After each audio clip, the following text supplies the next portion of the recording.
إن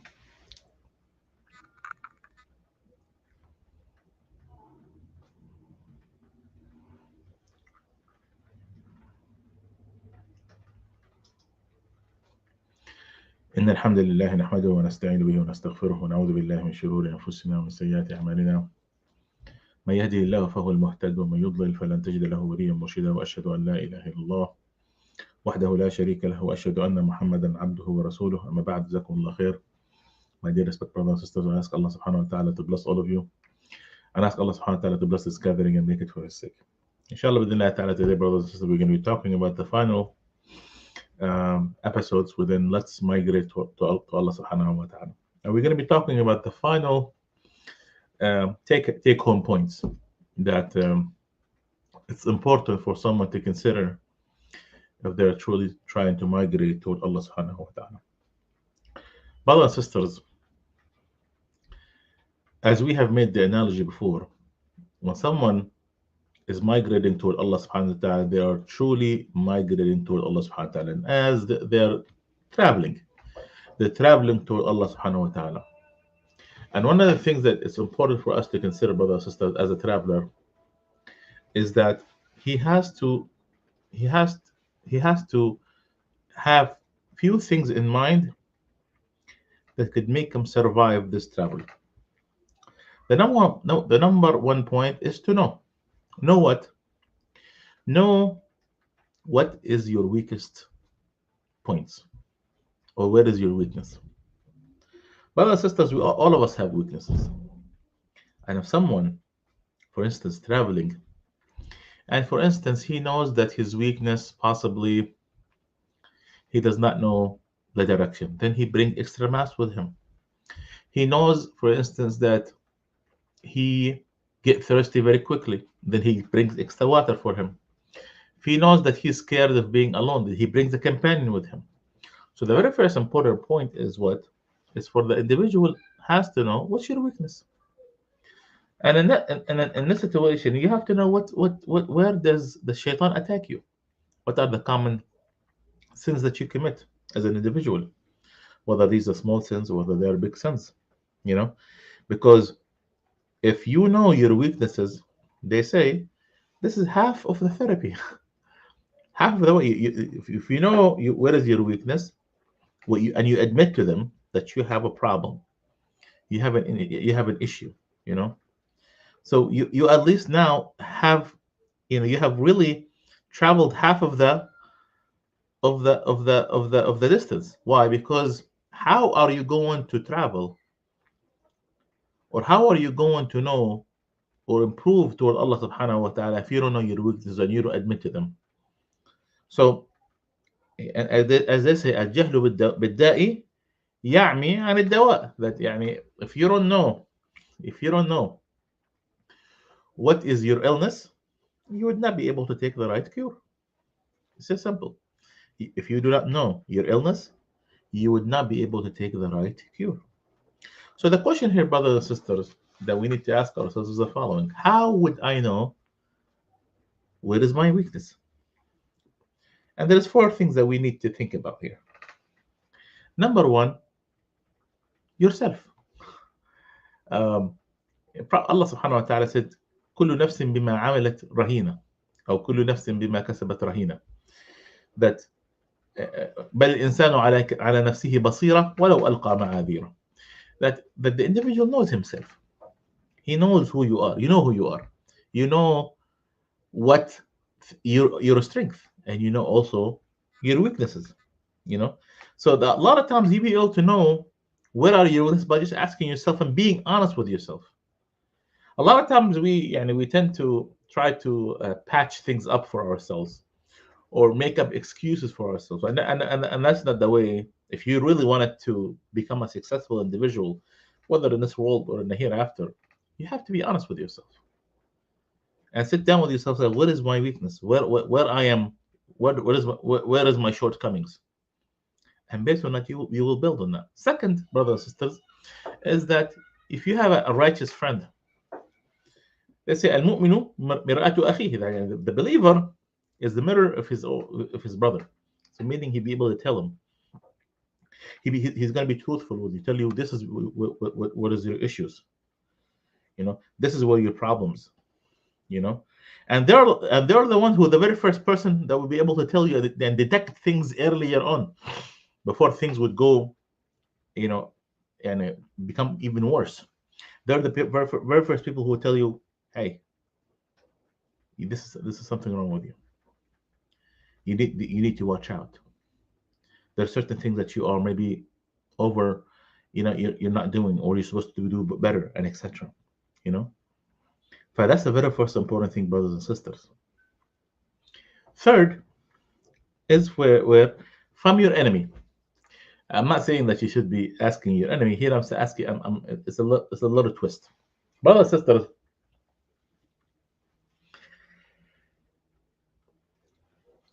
I'm sure people who are hated or being or who are disliked by other people. Like for instance, if you live in a community or if you are in a family, big large family, possibly there are a few people in the family who are they look down upon them, or possibly some people in the city or in the village or in the community, people look down on them, or people try to distance themselves away from them.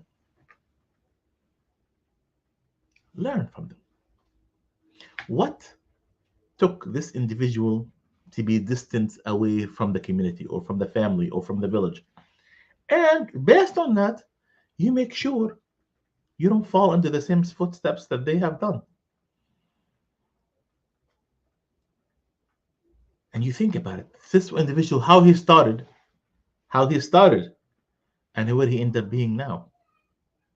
Because sometimes people think, oh well, I don't want to, for instance, drink alcohol or something along those lines. But did the person initially he started drinking alcohol from the beginning? No, it took him few steps to get into that point. Possibly he had time. Second, he hung with the wrong crew. Third, he went to the wrong places, and then he took one drink, and then this is what he is. So now, ask yourself that question: do you want to follow into the same footsteps as he did, or this person that is hated by the family, or hated by the village, or hated by the community? Ask yourself that question. So think about that. Fourth is you could know your weakness from your role models. So brothers and sisters, if you have a role model, and now we're talking about the opposite, you know, if you have a role model, ask about, think about this role model. How did he become this role model in your eye? What did it take him? What did he do? What did he study? Who did he hang out with? What did he do? Did he do in his free time? Because if you're doing otherwise, you're not gonna be like him. So ask yourself these questions. So that's the very first thing. So the very first step here is, brothers and sisters, is what? No. Know your weakness. And that's half the cure. Second, brothers and sisters, is that you have to distance yourself from the place where sins are committed, or sins that you used to commit. Where, like for instance, if someone went to this place, or someone been into this room, or somebody been into this hall, they would commit sins. Then you distance yourself from that place, physically, mentally, and spiritually. What do I mean by that? I mean, physically, we understand all that physically. Mentally, you don't think about it. You don't put you don't uh, um, you don't let your brain think about the trains of thought that is going to let you think about that place. Spiritually, you would try to move away, or every time your nafs would try to pull you away to it, you would try to change the subject. And that's because if you've been to these places, eventually you'll commit that sin. Okay. Also, not only distancing yourself from the place, but also distancing you from things that are going to lead you to committing that sin. So possibly you would have to, if I sleep too much, and I know if I slept too much, I'm gonna miss Fajr, then I make sure that I distance myself from sleeping too much. If I know if I'm gonna be in front of this TV or in front of this phone, and if I open it, I'm gonna end up committing a sin, then I move away from the phone or move away from the TV. And no, brothers and sisters, small sins would lead to big sins. No exceptions. Small sins would lead eventually to big sins. And being alone also would lead to committing sins too. So, brother and sister, ask yourself, and distance yourself not only from the place and what would lead to it, from its people.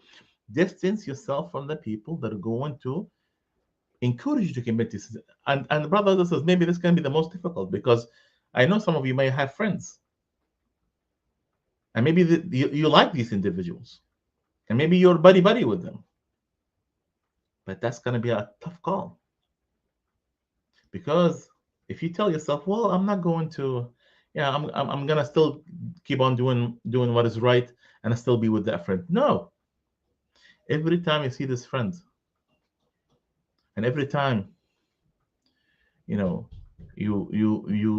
think about him or be around him, and he's going to lead you to committing that sin, then you would have to let go of him. Yes, is it possible that I could possibly advise my friend that we two of us would move together toward the road of guidance? Of course, and that's the best. But the most likely that a lot of people, they want to stick to their own pathway.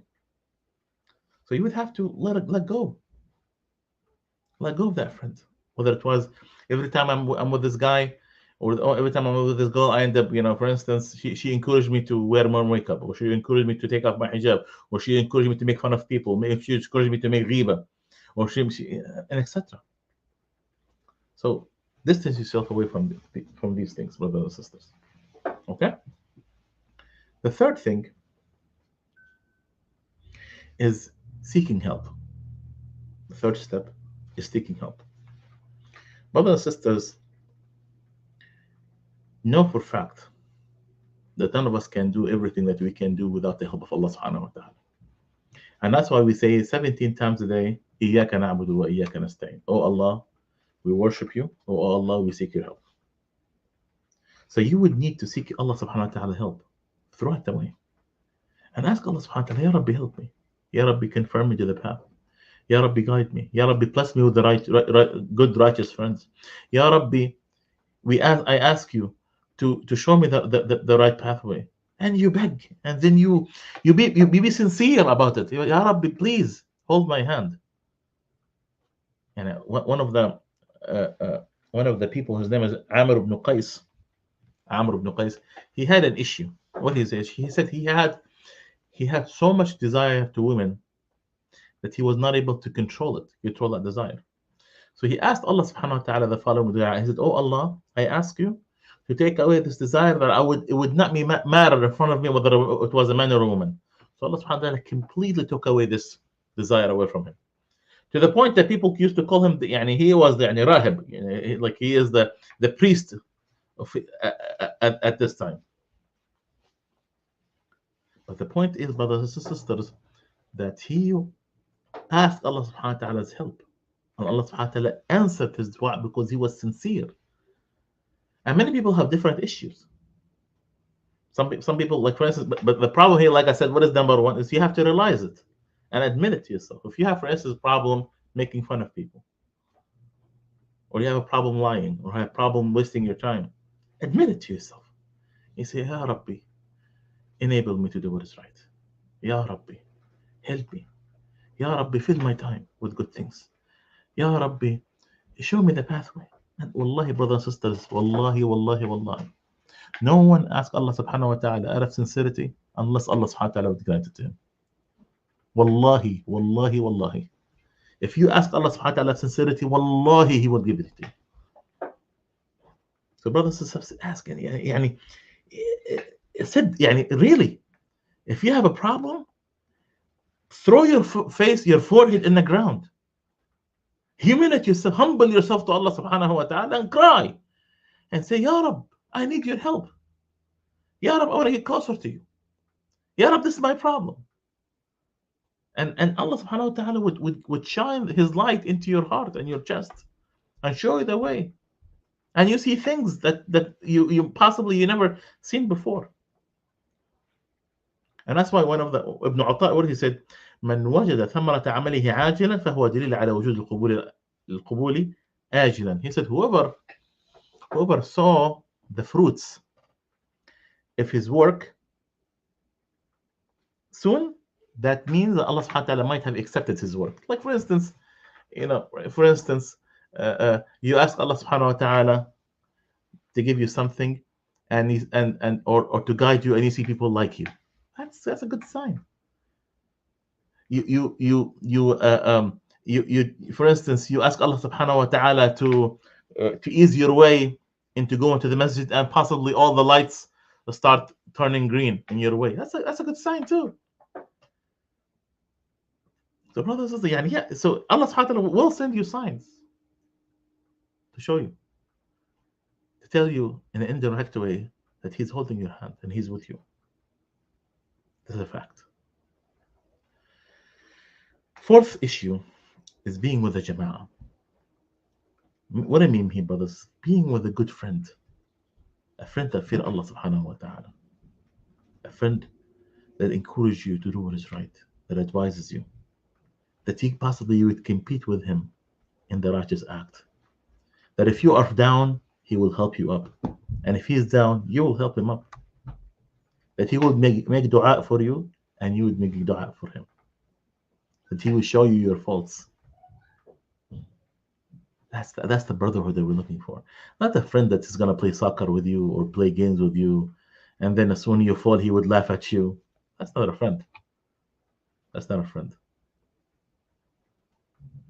And there are so many of them nowadays, unfortunately. When you fall, they would make fun of you. And that's a real disgust when some people do that to other people. They're not friends. These people have issues and they have sick heart. We ask Allah subhanahu wa ta'ala to protect all of us. The fifth point here, brothers and sisters, is what? Is to hope, to have hope. To have hope from Allah subhanahu wa ta'ala that He will give you and He will guide you and He will show you the pathway. Don't, as Prophet Muhammad sallallahu alaihi wasallam said, the hadith al-Qudsi, that أنا عنده حسن عبد بي, حسن ظن عبد بي, that I am what my servant think of me. If you have high hope that Allah subhanahu wa ta'ala would show you and rescue you and answer your dua, wallahi, Allah subhanahu wa ta'ala would going to do that. You have hope, and this is sometimes you are what they say, you are what, a prisoner of your own thoughts. You're a prisoner of your own thoughts.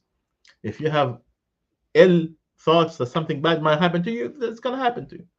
But if you have hope that Allah subhanahu wa ta'ala is going to, good hope that good things will happen to you, then good things are going to happen to you, and etc. So brothers and sisters, these are some of the things that might inshallah help us, show us the way as we are traveling toward Allah subhanahu wa ta'ala. I ask Allah subhanahu wa ta'ala to guide all of you and guide me, and ask Allah subhanahu wa ta'ala to show us the pathway. Jazakumullah khair. Wassalamu alaikum wa rahmatullahi wa barakatuh.